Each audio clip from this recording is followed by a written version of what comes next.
This is TWiT. Apple plans 20 new products in 2025. Yes? Not new set categories, just new products. Like they're New just going to products. upgrade a bunch of things. iPhone, and there's going to be a iPhone Slim, a smart home push, new AI features. Well, I think that the smart home thing we've talked about, I think Apple will not be successful until they build the core themselves. And I think it sounds like they're going that way. But it also sounds like it's taken longer than we thought. I don't know. It's hard. It's hard. I think that stuff's hard. I think that Apple really thought that they could somehow build with enough integration, with enough talking. But the home automation market is just such a mess. Like with so many different formats and so many different standards and so many different ways of doing things, and everybody wants to hang on to their little island of what they're doing. And I think that it was never going to work until Apple. I think Apple really didn't want to stick their nose into it, because the problem is there's the Sherlock factor, which is as soon as Apple builds something, they kill that market. Like it's going to be like the users are just going to go to that, and if the company that makes doorbells and a whole bunch of other things, if Apple builds the doorbell thing, we'll just stop trying to integrate with Apple. Because the Apple's just going to roll into that market. And so if they do, I think the concern on their end was if they do too much of that, they end up with having to build everything that you're going to use. But I think that if they build the core, most of their users will be happy and be using a lot more home automation and probably be a better market. But I think eventually they're going to stop using Material or whatever whatever the next thing is. There's going to be some Apple Matter. And they're just gonna. No, I don't. Boy, it seems like that would be a mistake. But I think if they're successful, if the doorbell is successful, it's going to be an Apple integration. They're going to stop They're going to stop trying to play with others, because the bottom line is Apple is not good at playing with others. Like that is not what they have a lot of great skills, but integration with other people is not one of them. So you might be Matter's and I think that they thought that Matter was going to work. Everyone thought that Matter was going to work. It's been a disaster. Yeah. And so I think that Apple may just say, hey, here's how you talk to our devices. And here's how you talk to our computers and our phones. Gurman says Apple's been planning to introduce the Home Hub in March, but it may take longer to reach consumers. The new operating system, codenamed Pebble, good times. I want an operating system named Bam Bam, is heavily tied to the app intense features coming in iOS 18.4 and 19. So he says it's plausible the hardware itself will ship a bit later. 19 won't be out till September.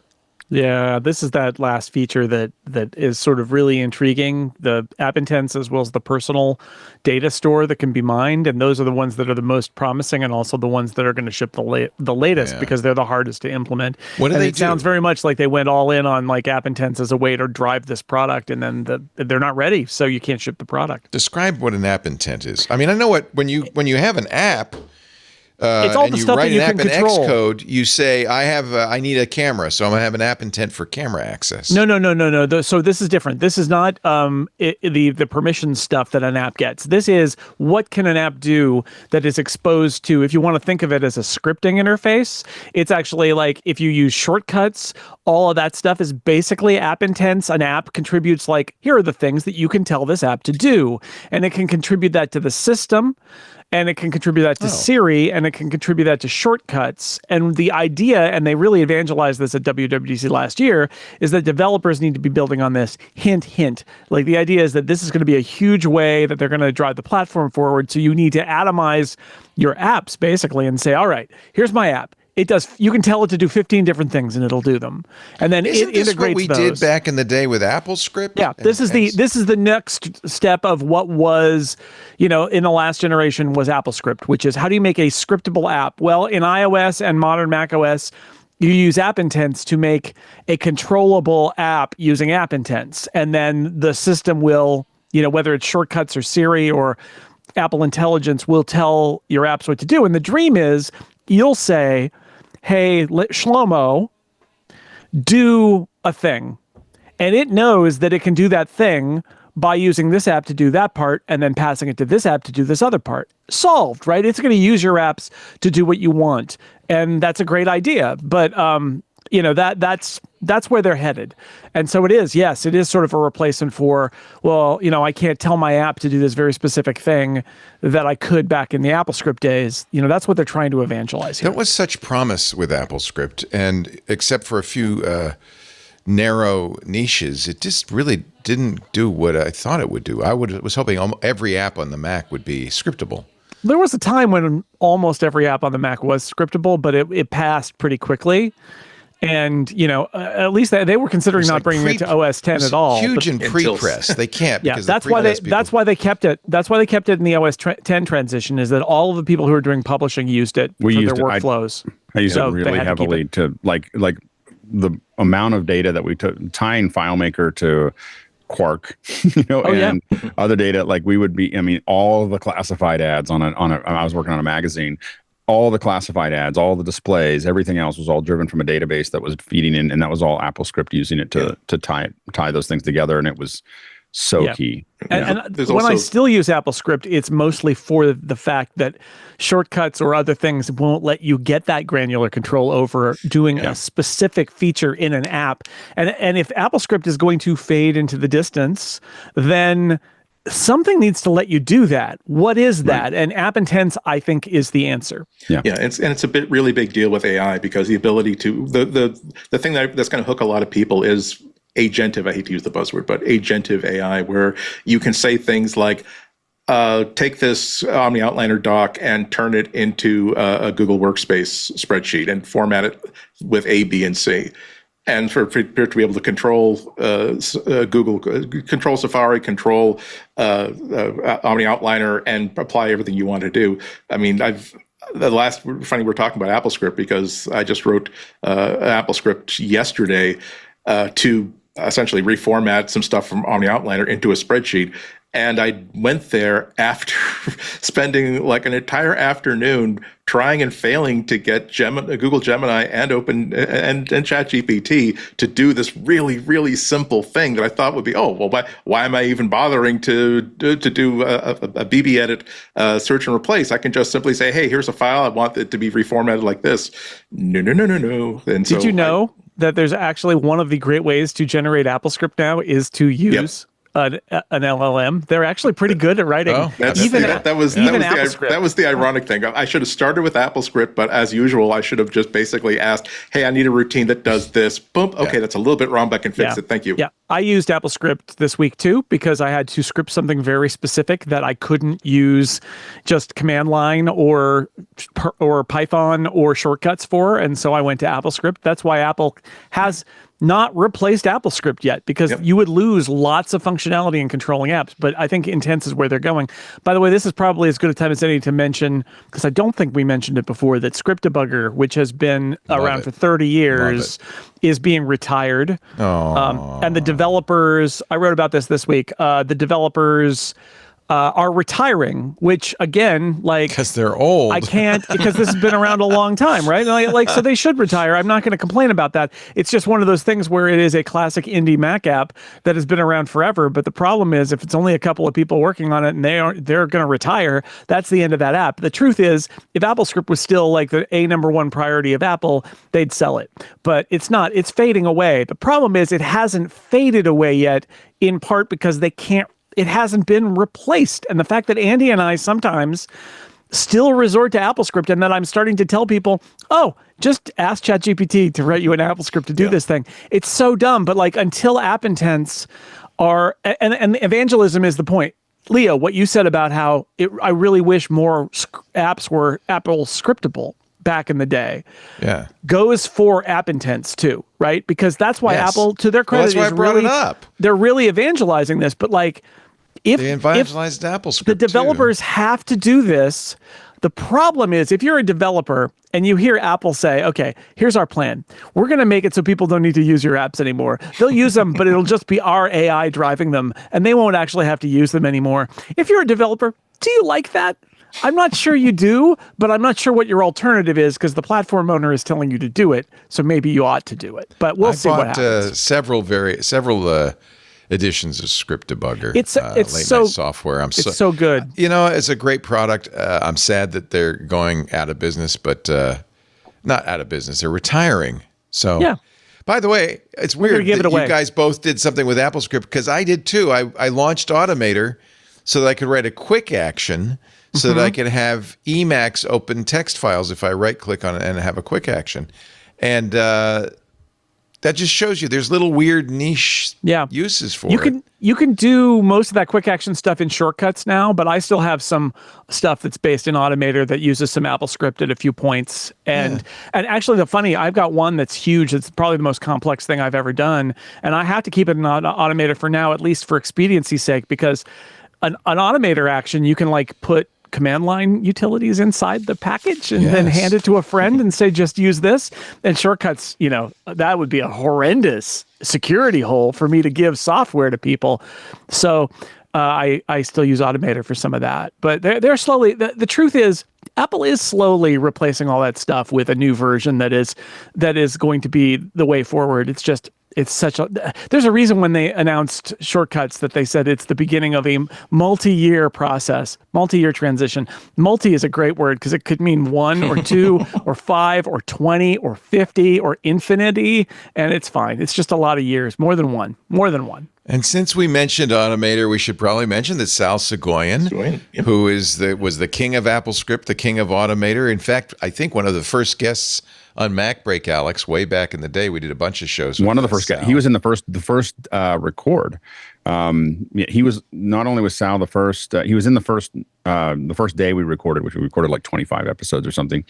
I think we got 4 or 5 from Sal. He was also the first time we ever tried to do a 4K upload when YouTube allowed 4K. Sal came in. I was like, we're gonna do it in 4K. Yeah, and then it took us 3 weeks to. That's the one. He is still around. He works for the Omni Group. In fact, he just has put out a series of Omni automation vids. You were mentioning OmniFocus. It's a podcast from Automator, which is Sal. That's Sal. And it's also on the Omni Group webpage. Yeah, so there you go. What Sal's been doing a lot of lately is... first off, every now and then I get an email where I've talked about, Apple should really do this thing with Siri. And he'll say, that's what we told them, 20 years ago. And they said, no, they weren't interested. Yeah. And now they've gotten there because he was really absolutely ahead of his time. And there was a period where they just stopped listening to him. They didn't, the people in charge at Apple just didn't want to. But once he left Apple, one of the things that happened very quickly is that Omni Group approached him, and all their app scripting is not in AppIntense or AppleScript, it's in JavaScript. And they built a robust JavaScript-based scripting system so that you can script all the stuff that's going on. That was kind of smart. And that's fine. I use Audio Hijack scripting to do a lot of stuff, and it's JavaScript based. And there are like shortcuts that say run this script or run this code, and that's good enough. It's close enough. Like it doesn't all have to be necessarily in the same format as long as you can control an app and tell it what to do. But that's what a lot of what's missing in the shortcuts era right now. Yeah. So just to follow up on Late Night Software, the end of development is this month. They are going to withdraw the product in June, but they will offer a free download of Script Debugger, which is kind of nice, and their forum will continue to operate. Yeah, so they're going to put all the versions, like the last many versions, up with serial numbers in mid-year. So if you're somebody who has, basically for retro computing, if you've got an old system that relies on this, or I think in the future somebody is running an emulated Mac from a particular period, they could get it up and running, and that's cool. I mean, they can't open source it, but they can make their binaries available with serial numbers. That's pretty great. Yeah, they say there's too much encumbered stuff in there. They can't release it. Mark Aldrett and Shane Stanley, enjoy your retirement. I'm actually thrilled that they were able to, make a living for so long selling out what was an excellent product. I do fear all of these classic Mac indie software groups that are potentially, full of people who are approaching a retirement age. I guess the upside is a lot of its most loyal users are also approaching retirement age, but like I just don't. Many of the podcasters who cover I don't like it are reaching retirement. I never want to reach that day where Rich Siegel says, I don't need to do BB Edit anymore. I'm just going to go fishing. Yikes. Don't want that. Day's probably long ago, but he hasn't done it yet. He's got a backup plan. He's fixing mixers. He's going to open a KitchenAid mixer stand somewhere in Rhode Island. He's fixing. His hobby is fixing KitchenAid mixers. I'm not just talking about like replacing the plug. We're talking about he's a car nut, and he basically strips it all the way down, takes all the gears down. I'm going to send him mine. I've had mine for 40 years. This plastic gear can be replaced with a bronze one. I'm going to rehack the. I love my. I've done two. I did mine. My KitchenAid mixer was my mom's. And so all the cookies I had as a kid, I used Rich's advice. I replaced a couple of gaskets and re-lubricated it because it probably hadn't been lubricated in 40 years or 50 years. Ever. And then one day, a couple of years ago, I was running in my neighborhood and there was a KitchenAid mixer by the side of the road. And I was like, oh boy. And so I got it and I said, Rich, he said, bless you for being a good person. And then we rehabbed it and now it's in my closet here. I got probably one of my kids will end up with it. But I got it back to working condition. So yeah, Rich does that as his hobby. It's pretty hilarious. That's hysterical. I might have to write him and send him mine. On to the Mark Gurman, continued with the Mark Gurman segment, and we really went far afield on that one. He did say, which will be a little disappointment to some people, that there will be new iPads, but there are a number of things that will not come out this year. A revamped Siri for ChatGPT due in the spring of next year, more than a year from now. Also, an in-home privacy-centric security camera, a Face ID-driven doorbell. He says 2026. So what is available in 2025? A Mac Studio refresh. I think we knew all of this, right?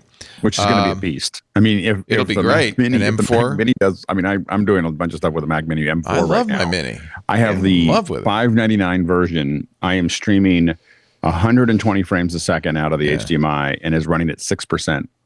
6% utilization. That's with OBS like running 120 frames a second out, pushing something out. And it's like, I don't know if I should go to sleep. Or he says it'll have the M4 Max, M4 Ultra chips, iOS 19, 6 months away, of course. There'll be an 18.4 update with new Apple Intelligence features in the next few months. I think we're in beta now, right, Jason, for 18.4? No, 18.3 is beta right now. Okay. 18.4 is yet to be seen, and there's very little in 18.3, which... Right. It may just be a bug fix update with minor things, and we'll have to wait for 0.4, which will be much later. And an updated Apple Watch, which we were talking about, including, we presume, the Ultra 3. Apple's planning a revamped coaching health app. We kind of mentioned that already. Yeah. iPhone 17, Pro Max, and an Air or Slim, some sort of Slim. 2 millimeters slimmer, isn't that slim? There's also the 11th generation iPad, which in the Gurman report was really interesting because the suggestion is that it's going to support Apple Intelligence, which is a really good sign that if they're really going all in, that look, if this is any new Apple hardware that we're releasing from now on has to support Apple Intelligence. I don't care if it is the riffraff end of the range, we're going to have to make sure that it runs Apple Intelligence. He says, don't expect too many changes in the MacBook Pro later this year. He says he does expect the M5 versions will continue with that 2021 design, but that's because next year is the 20th anniversary of the MacBook Pro, and he says there'll be a bigger revamp next year. New Mac Pro in development, high-end Hydra chip. Is that when they combine two M4s or two M5s to make one giant thing? He says the machine is on track to be ready before the MacBook Pro, although the timing isn't yet clear. I wonder how many people are buying Mac Pros these days. There's less and less reason to do it. Nobody. New AirTag already nearing production. New HomePod Mini. Apple TV planned for release later in the year. The Apple TV doesn't really need to be updated, but I have there throughout the house. I love every TV has an Apple TV. It's all I need now. Everything's over the top. I just wish they'd upgrade the controller to the old one.